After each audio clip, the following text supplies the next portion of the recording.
भारतवर्ष का एक विकसित भारत का रहेगा। और मैं समझता हूँ कि जो भी आगे होगा हम उस रास्ते पर प्रधानमंत्री मोदी के नेतृत्व में बहुत तेजी से आगे बढ़ेंगे।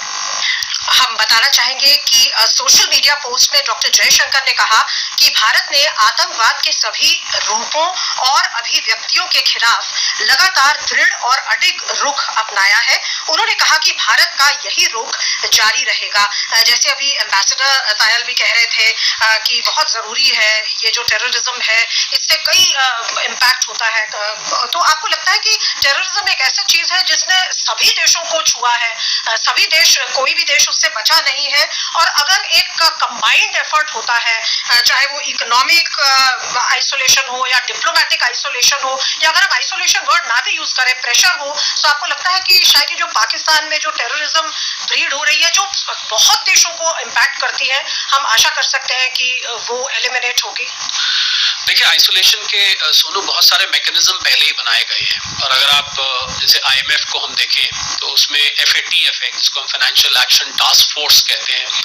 वहां पर ब्लैक लिस्टिंग होती है, वहां पर ग्रे लिस्टिंग होती है, आइसोलेट करने के प्रावधान बनाए गए हैं, रूल्स एंड रेगुलेशंस बनाए गए हैं। तो उसको देखते हुए पर अलग अलग देशों में समय अलग होता है, उसके फॉर्म्स अलग अलग होते हैं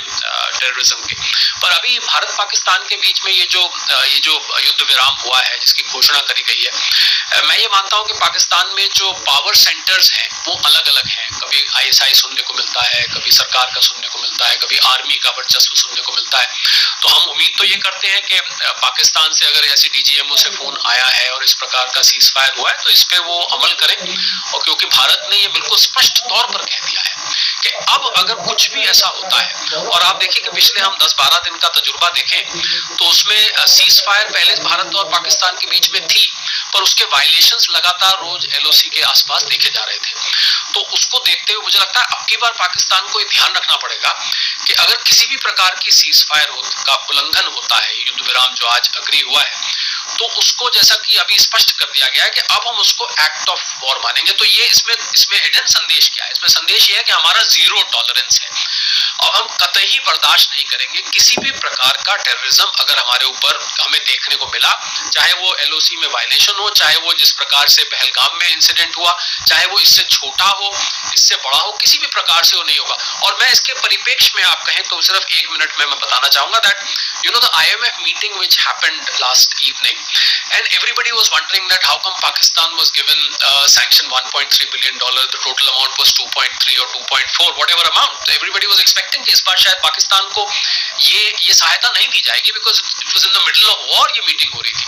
तो मुझे लगता है कि पाकिस्तान को सैंक्शन तो कर दिया गया, पर G7 कंट्रीज की तरफ से अमेरिका का 16% वोट है IMF में, ये शर्त लगा दी गई होगी कि आपको पैसा तो हम देंगे, और पाकिस्तान के लिए पैसा उतना ही जरूरी था जितना किसी मरते हुए व्यक्ति के लिए ऑक्सीजन जरूरी होती है। तो ये शर्त लगा दी गई होगी कि आपको अगर पैसे को इस्तेमाल करना है आपने लड़ाई के लिए, आप तो लोगों के लिए लेते हैं कि हमारे पास खाने पीने को नहीं है, हमारे पास लोन रीपे करने के लिए नहीं है, हमारे पास अपनी इलेक्ट्रिसिटी वाटर के लिए पैसे नहीं है, और आप इसके लिए इस्तेमाल कर रहे हैं, तो शायद पैसा तो मुझे लगता है यहीं से कहीं ये बात उठी होगी और DGMO का फोन आएगा। अच्छी पहल है और मुझे लगता है I think it's a very positive mood, but my only concern is, and I hope this ceasefire remains in place, because now if it is violated I think India has clarified। और आप